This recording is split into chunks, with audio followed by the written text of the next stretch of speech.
Are you ready for the word? Yes, sir. Good deal. Turn to Exodus 32 and Exodus 20.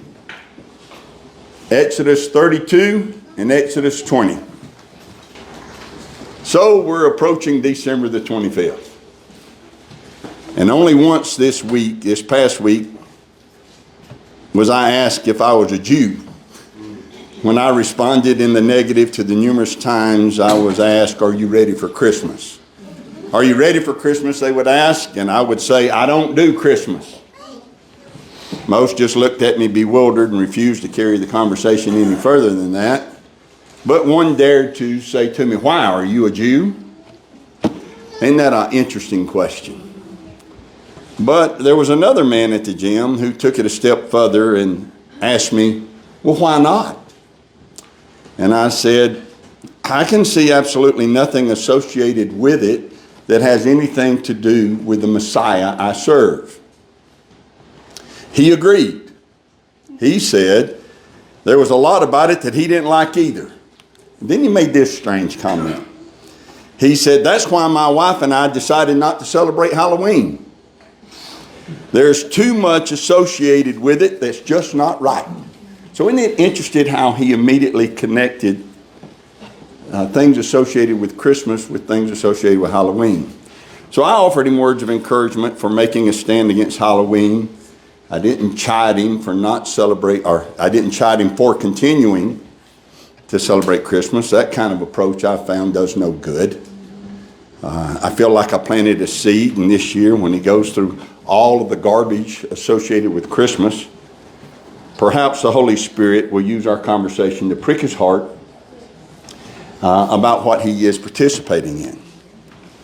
But after that conversation with that man that day in the gym, I had a thought.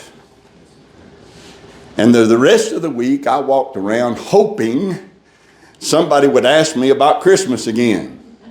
But nobody did. Maybe they will this next week. Because the next time somebody asks me about it, I'm going to answer it this way. I don't celebrate Christmas. But maybe you can help me with that. Can you tell me one thing about it that has anything to do with the Messiah that we serve? If you can just tell me one thing, I will consider reconsidering my rejection of it. And I'm ready, because if they dare to tell me that it's what's in their heart that makes it about the Messiah, I'm going to explain to them why I cannot accept that, because Exodus 32, they had just made the golden calf.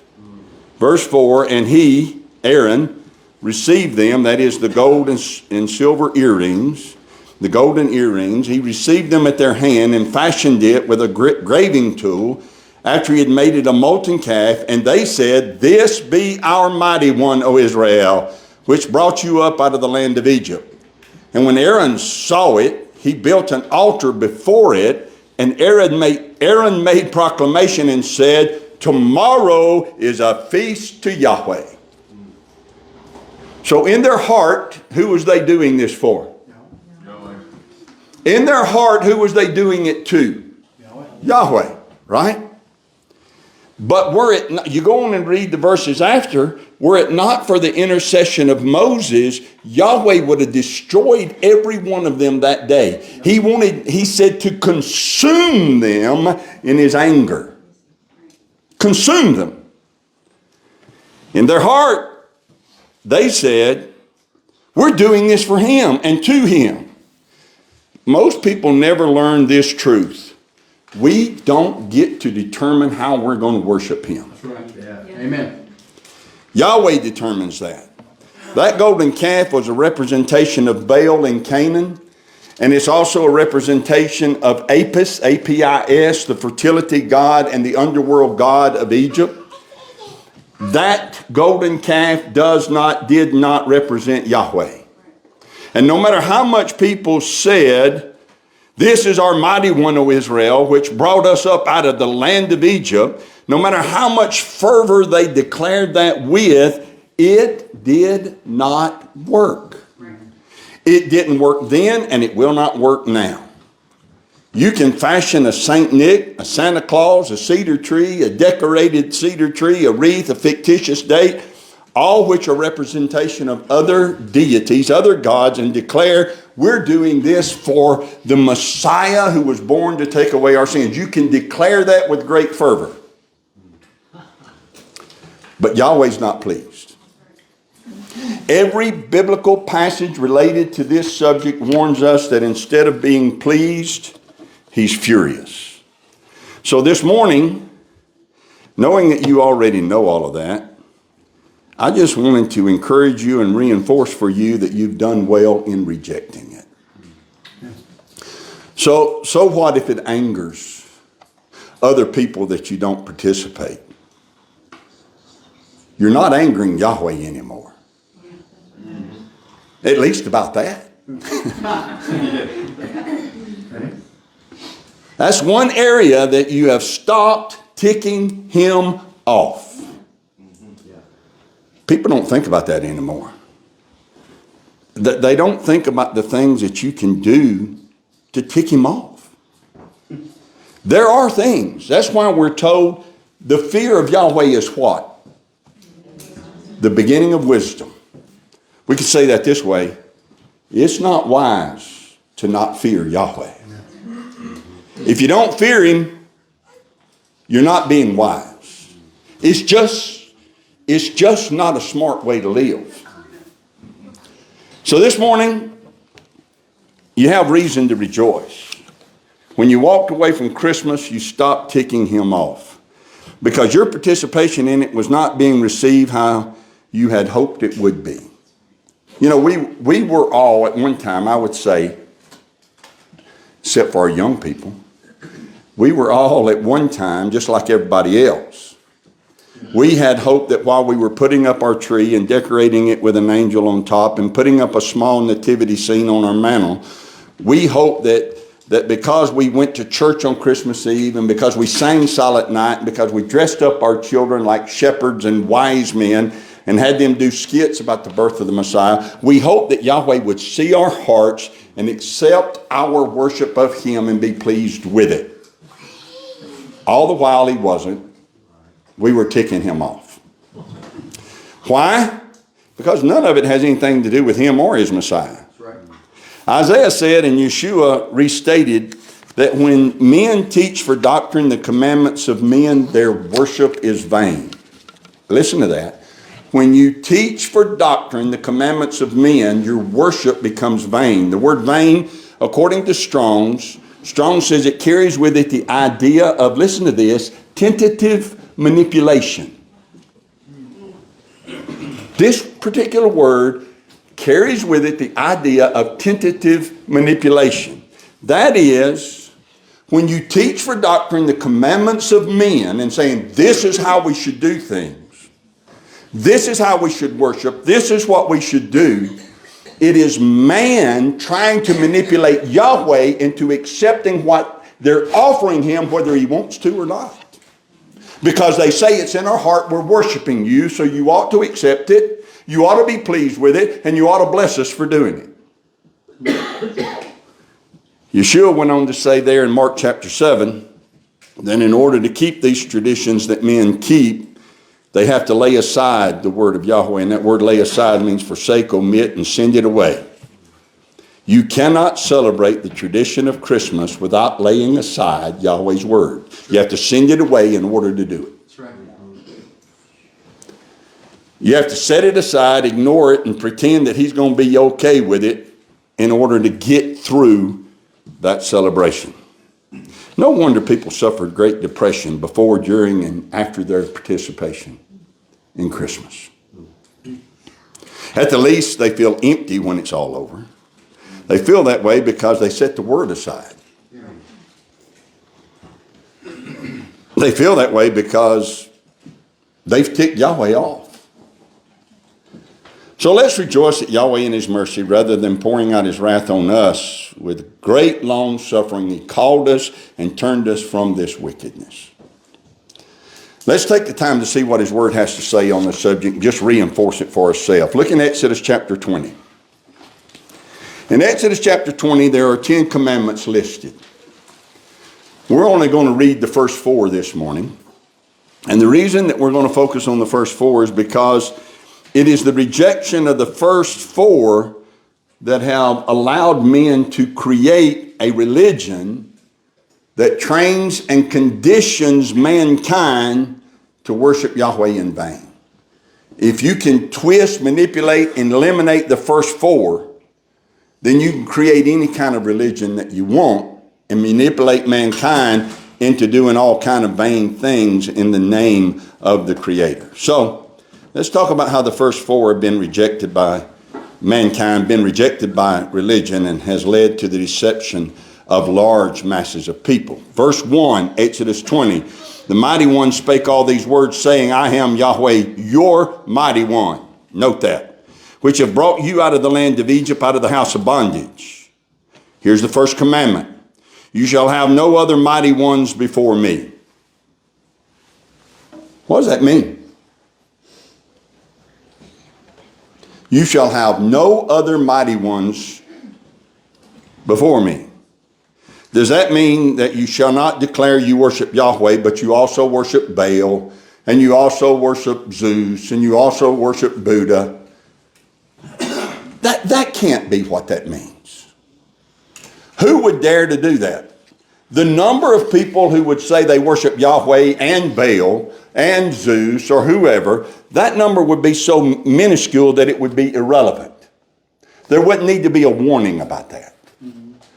To understand this command, you have to understand 2 things that we're told there. Number 1, you have to understand what is meant by the phrase mighty one, translated God, Hebrew word Elohim. You have to know what is meant by mighty one, and you have to know what is meant by the word before me.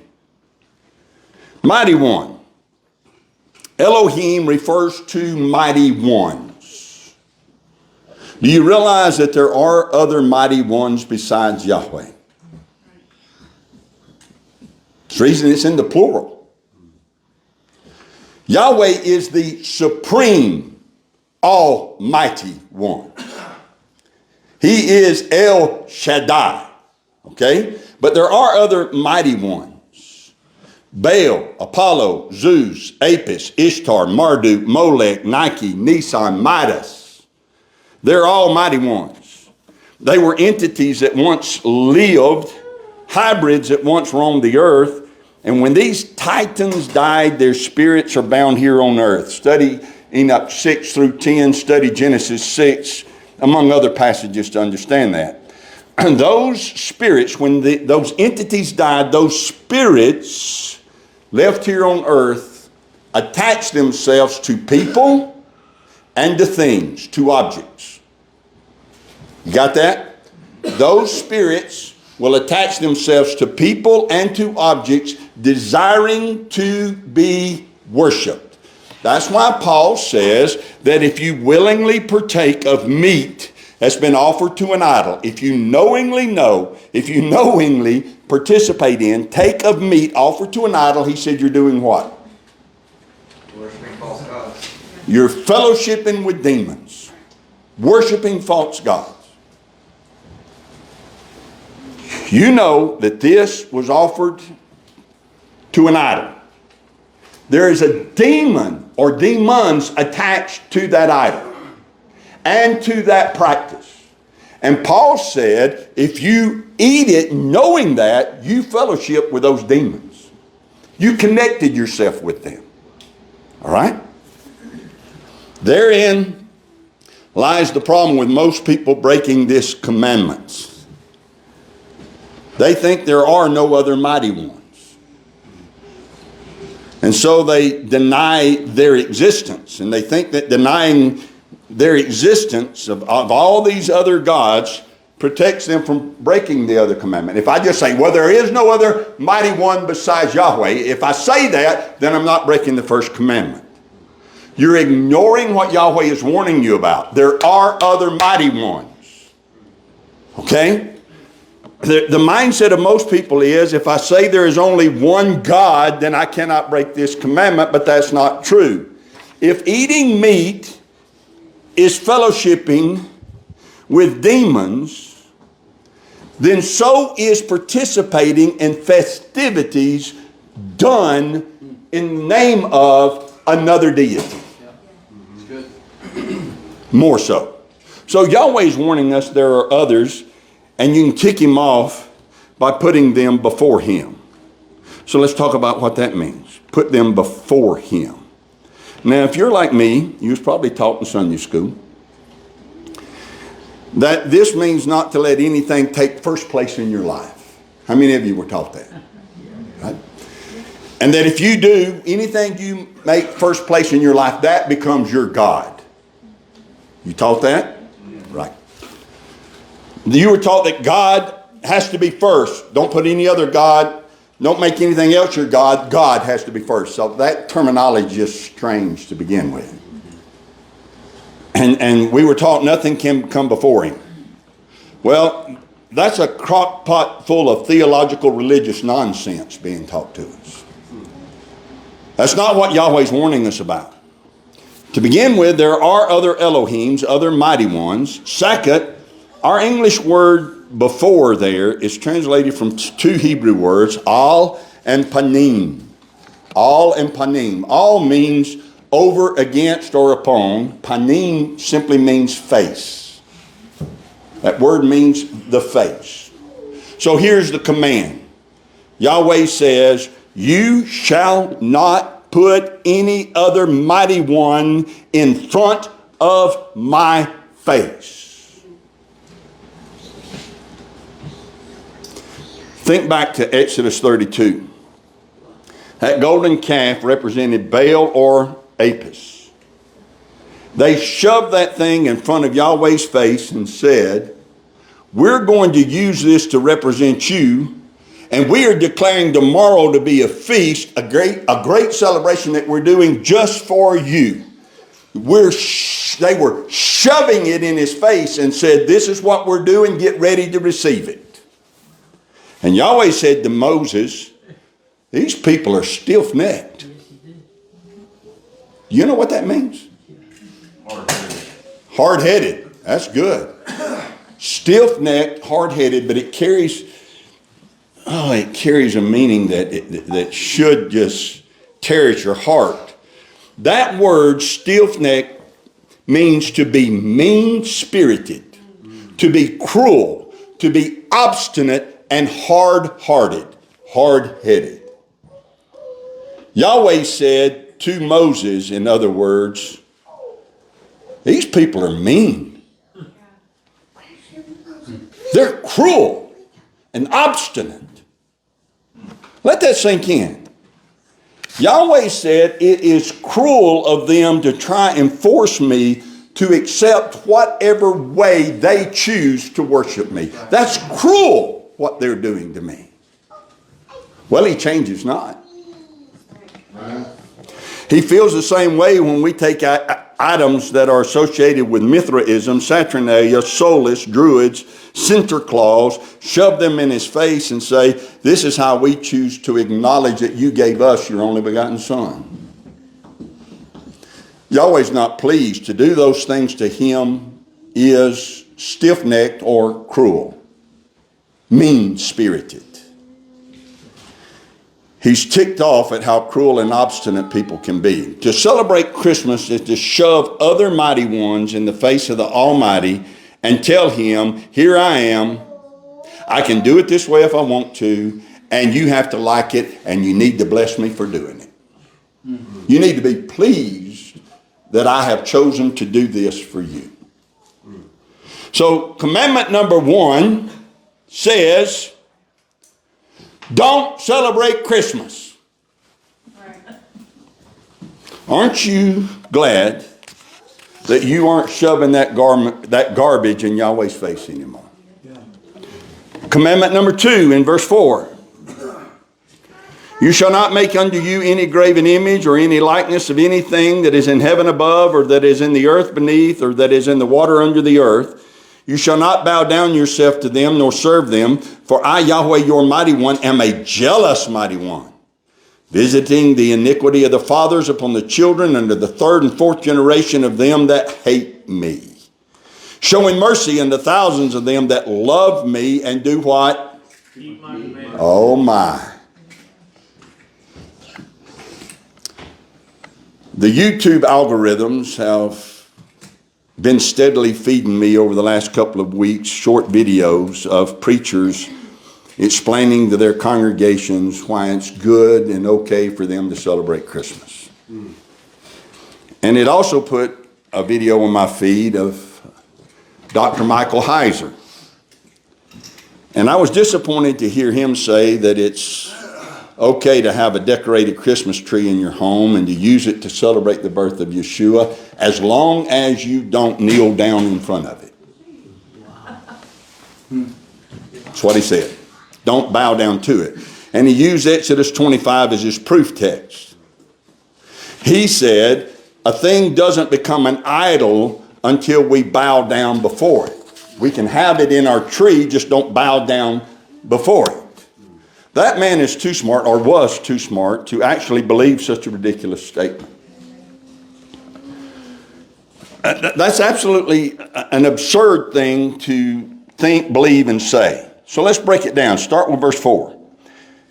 Verse 4 is where it starts. It doesn't start in verse 5. Verse 4 says, you shall not make unto you any graven image, or any likeness of anything that is in heaven above, or that is in the earth beneath, or that is in the water under the earth.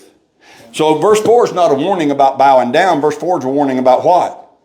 Having those things, making those things, right? This is a command to not make anything that would be an image or a likeness of anything in heaven, earth, or the water. Now I want to take a side note here, or make a side note, take a little bit of a detour. We're going to come back to this. But I can't read verse 4 without thinking about all the videos that are now also popping up about the 24-hour sun in Antarctica. Have any of you been following that? Okay. It's a bunch of garbage. And I call it garbage because evidently there are people out there who once believed in a fixed earth who are now convinced that it must be a spinning ball because they saw a 24-hour sun in Antarctica.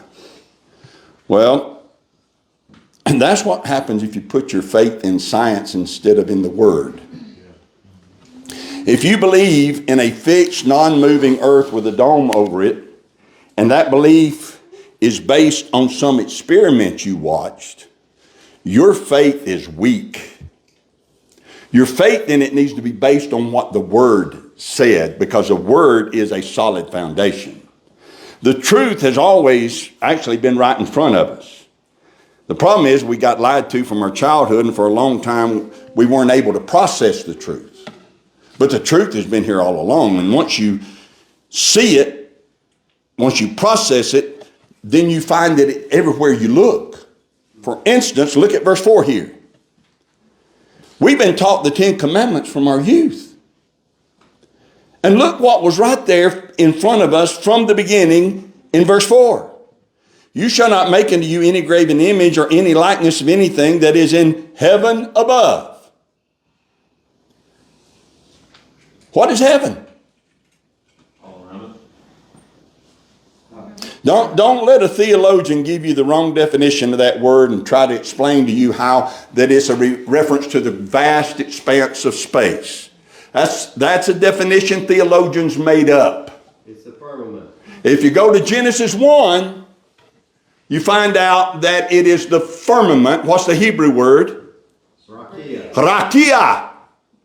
And rakia refers to a solid, beaten out expanse or dome. Okay? Genesis 1, 7 and 8. Yahweh called that rakia heaven. So all through the Bible, when you see the word heaven, guess what it's referring to?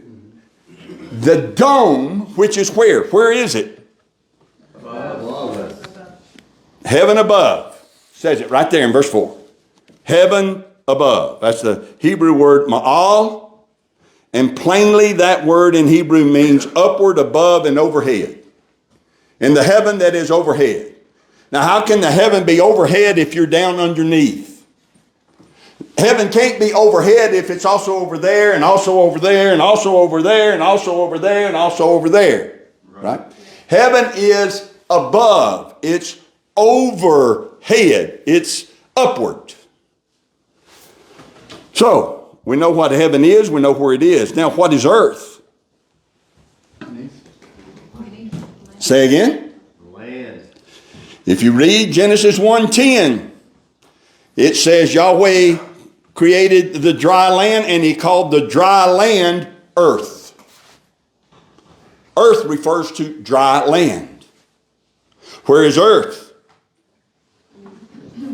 Where does Yahweh tell you in verse 4 earth is? Beneath. Isn't that amazing?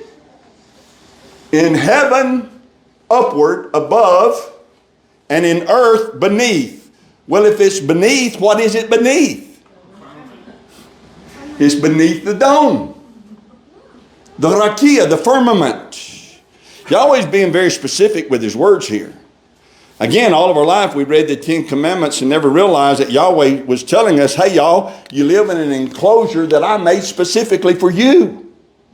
Right there in verse 4, he tells us that. All along he was warning us that men were lying to us, and for years we just couldn't see it. One more piece of information is given to us here. The water, where is the water? Under the earth. Now that's not talking about a globe that has water floating around underneath it somewhere out in outer space. The picture is simple and beautiful. What is earth? Dry land. So that means there's no water on it. So where is the water? Under. It's the same word translated beneath there in that verse. So it's under, below the dry land. It's only been over the dry land one time. Since then, Yahweh has set its boundaries.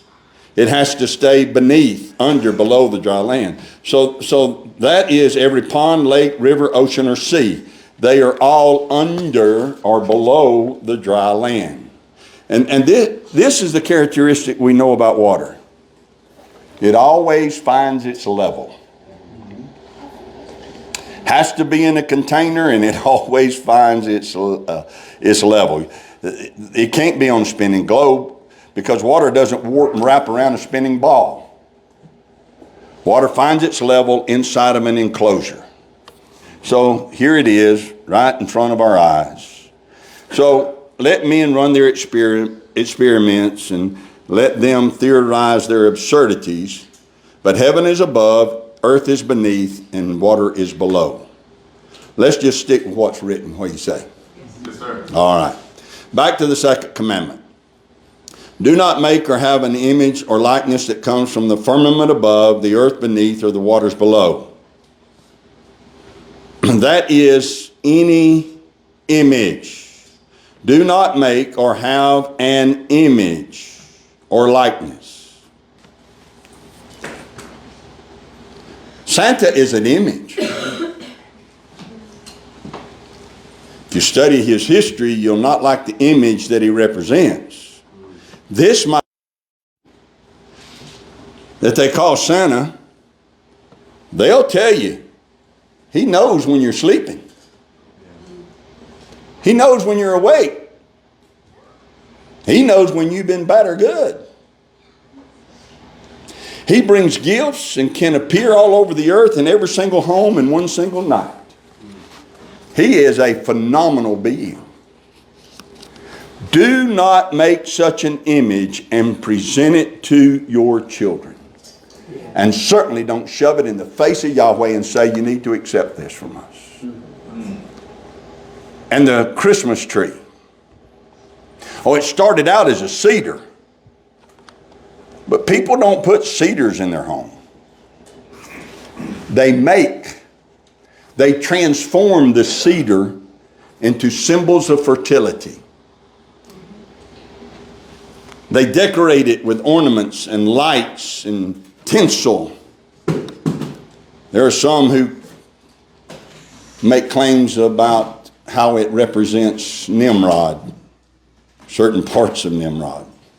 I don't know about that, may, but whatever it represents, I know it's not Yahweh or Yeshua or anything biblical. It's something made from the earth. And the same can be said of wreaths. Wreaths look innocent enough, but they symbolize where Nimrod needs to be. Why the mistletoe? Why the Yule logs? Why the date? All of these have been made. All of them. I don't care if you actually bow down before these things or not. Dr. Heiser and all others should know that Yahweh commands you to not even have them. Look at verse 5. You shall not bow down yourself to them nor serve them, for I am Yahweh your mighty one. I am a jealous mighty one, visiting the iniquity of the fathers upon the children unto the third and fourth generation of them that hate me. So to bow down to them, to have them bow down to them and serve them is to hate me. Is that what it says? Now, verse 5 comes after verse 4. The command, this second commandment, starts in verse 4. So if you have it, you're already violating the command whether you bow down before it or not. Okay? And the command in verse 5 is twofold. It says don't bow down nor serve. Bow down doesn't always mean to bend the knee. The word literally means a gesture of respect. Now, one way you can show respect is bend the knee. But that's not the only way. Taking something into your home and giving it an honored place in your home and spending time making it look as beautiful as you can is a great gesture of respect. So whether you like it or not, whether you bent the knee or not, you bow down before that thing. Dr. Heiser knew this, or should have, and so should every other person who wants to please Yahweh. This word means more than bowing the knee. It sometimes refers to just bowing the head. Sometimes it just refers or is translated as the word worship. So let me ask you this question. How many people have stood in front of the Christmas tree and bowed their heads and tried to worship Yahweh? Not the tree. They're not worshiping the tree. But in the presence of the tree, they bow their head and try to worship Yahweh. That's what this word's talking about. You shall not worship to them, it says. And then it says, nor serve them. This word means to be enslaved by. It means to be in bondage to. It means to labor for. So don't tell me people don't do this. Don't tell me that they are not in bondage to this thing. They have to have it. And they have to have it for this date. Well, we're going to just celebrate his birth. And December the 25th means nothing. We could do it any other day. Yeah, we'll try to do it another day and see what happens. They're in bondage to the date and to the tree. The tree has to be perfect. It has to be decorated perfect. People stress out about making sure that everything on that tree is absolutely perfect. And it has to be in a prominent place, not hidden somewhere. It requires their attention and their labor. And because it cannot erect itself, and because it cannot decorate itself, it requires slaves to do it for it.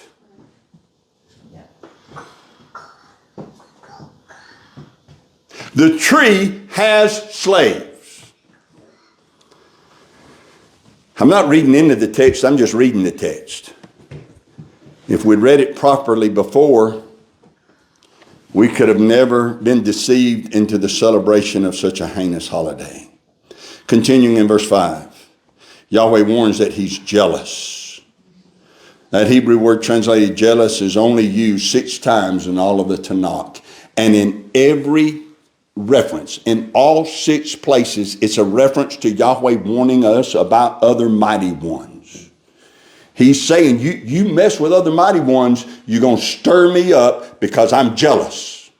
6 times Yahweh did that. He warns us, don't have anything to do with them, anything at all. I'll not tolerate it. I'm a consuming fire and I'm a jealous mighty one. Now that warning is crystal clear.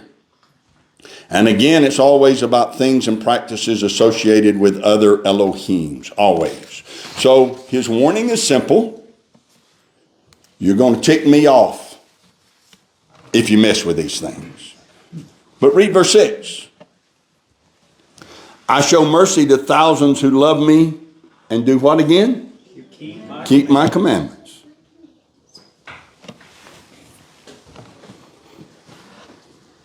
People can accuse us of being in bondage. And yet the truth is,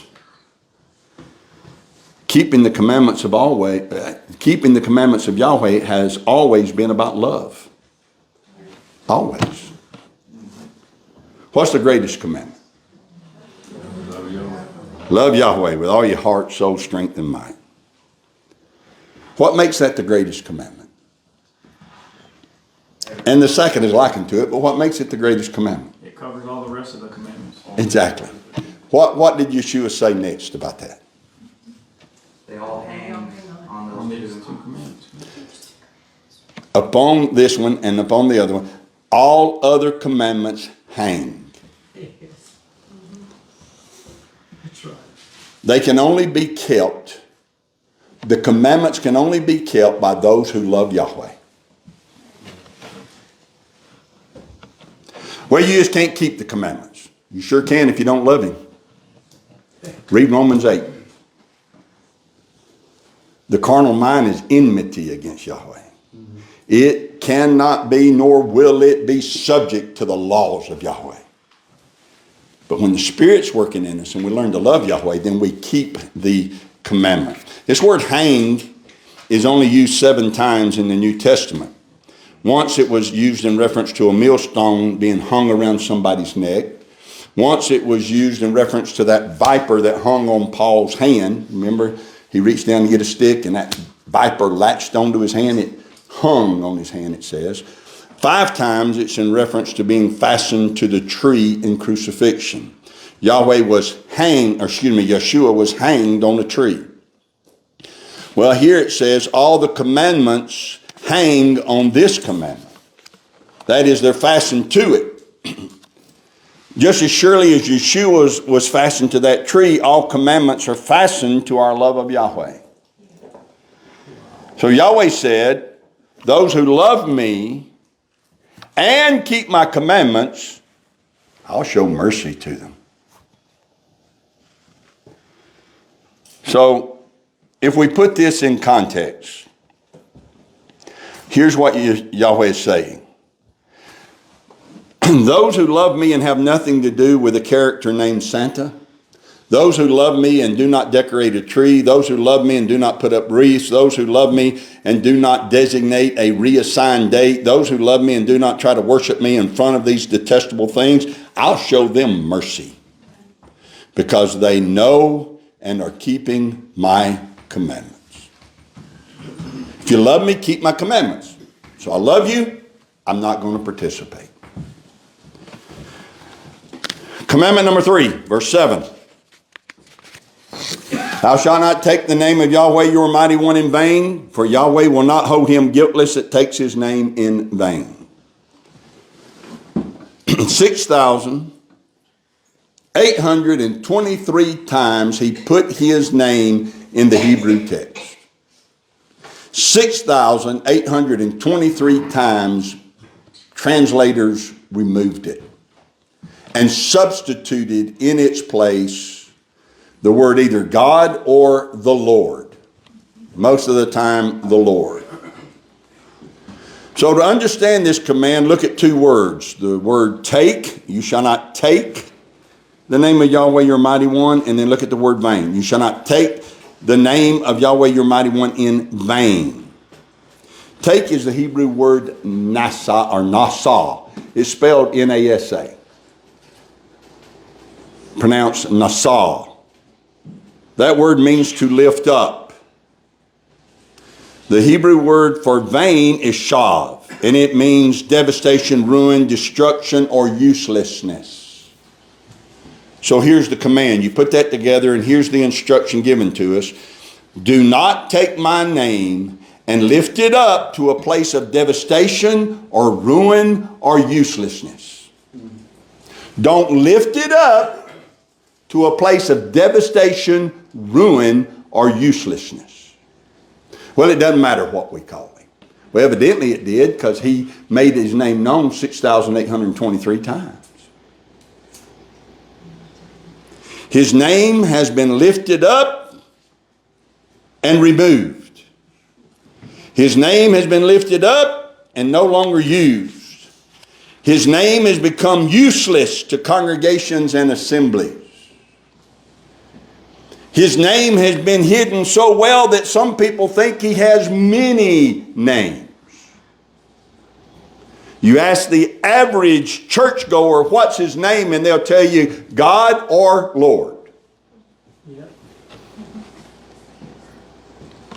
I received an email last week from a lady who created a web page to sell the book that is based on my poem Slingshot. So she created a web page to promote this book and sell it. And she had presented this book to a leader in a big mega church, and he read it and he said he loved it, but he said they couldn't use it in their children's ministry because it had the name Yahweh in it. Isn't that sad? When I was in Texas, a member of our church's staff was getting married, and she asked me to perform her wedding ceremony. I agreed. She asked me what wedding ceremony I used. I said I wrote my own. She asked me if her and her fiance could have a copy of it. I obliged. She came back a day or two later and said that they loved the ceremony but needed one slight change. They requested that I not use the name Yahweh, because they use it a lot in a wedding ceremony. I smiled and I said to her, that's the ceremony I use. And I use the name. And if you want a different ceremony where that name's not used, you need to find a different minister to do your wedding for you. She actually looked at me in shock, and she said, well, I'm just afraid that people won't know who you're talking about. And I said, but if you'd read the ceremony closely, you would have seen that I clearly identify him. I began by talking about Yahweh, the creator of the heavens and the earth. Yahweh, the mighty one, the Elohim of Abraham, Isaac, and Jacob. Yahweh, the one who so loved us that he gave his only begotten son. I identify him clearly.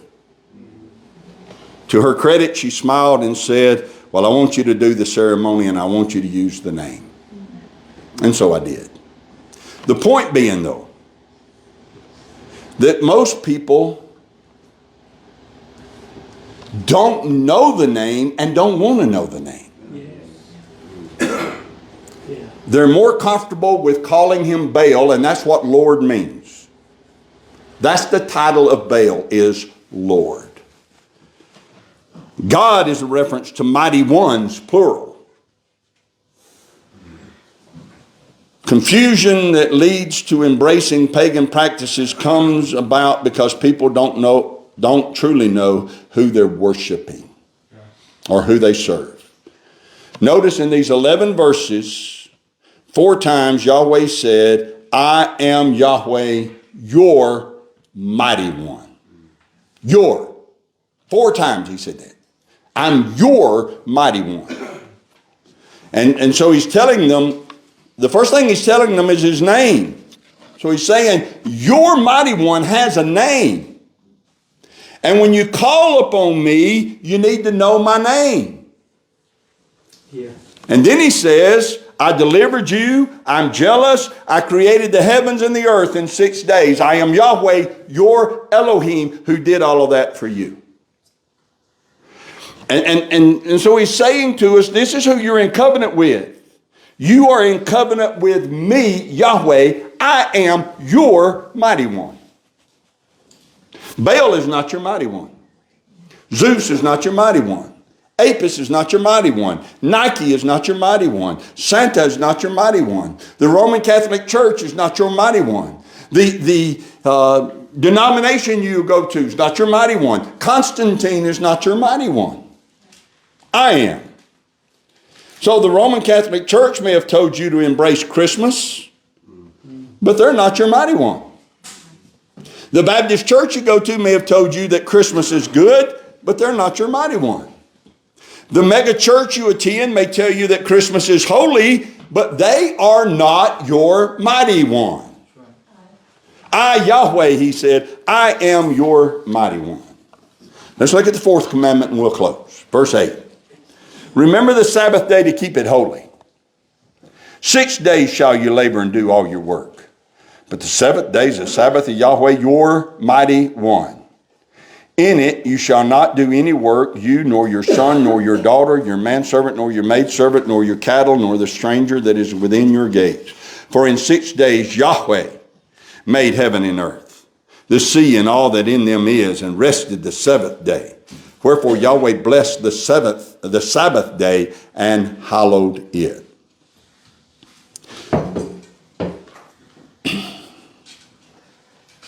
I don't think a commandment can be more plainly written than this fourth one.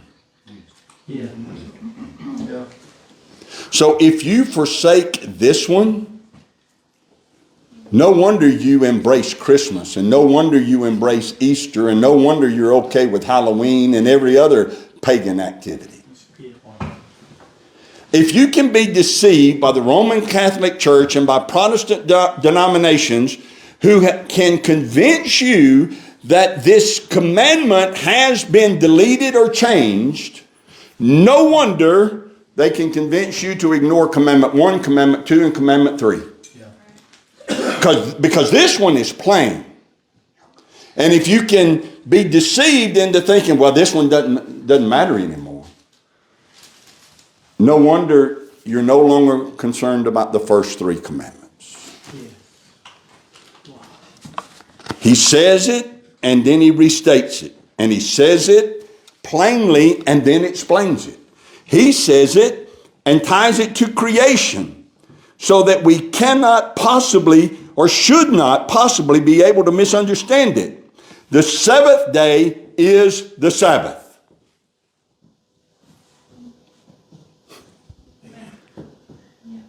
Well, Yahweh, what do you mean by the seventh day? He said, well, I created the heavens and the earth in 6 days, and the seventh day I rested. That's what I mean by the seventh day. That seventh day is sanctified and holy. So there were 6 days and then a seventh day. And then it started over. There were 6 days and a seventh day. You'll work 6, you'll rest on the seventh. Well, but Yahweh, how can I know that our seventh day is the seventh day? Well, stop straining at gnats and swallowing camels. There's absolutely not one shred of evidence that 7-day cycle has ever been broken. Not one shred of evidence. The seventh day is the seventh day, and the seventh day is the Sabbath day. So Yahweh says, remember it and keep it holy. Yahweh says, that has been my commandment from the beginning. Keep that seventh day holy, and my people did that, he would tell you. My people have done that, and now I'm commanding you to do it also. But if you allow men to lie to you about this, they can also deceive you through their lies and get you to do all kind of things that tick Yahweh off.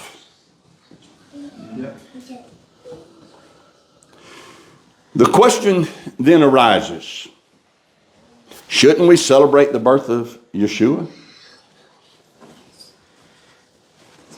Well, a lot is said about his birth in the scriptures through prophecy and in the Gospels. a lot.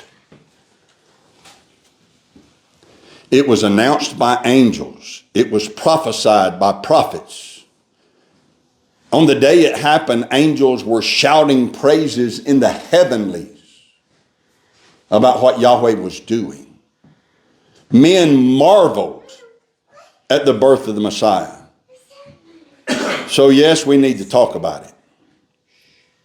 And we shouldn't shy away from rejoicing about the birth of the Messiah who was given to us from heaven by Yahweh himself. We shouldn't shy away from rejoicing about his birth.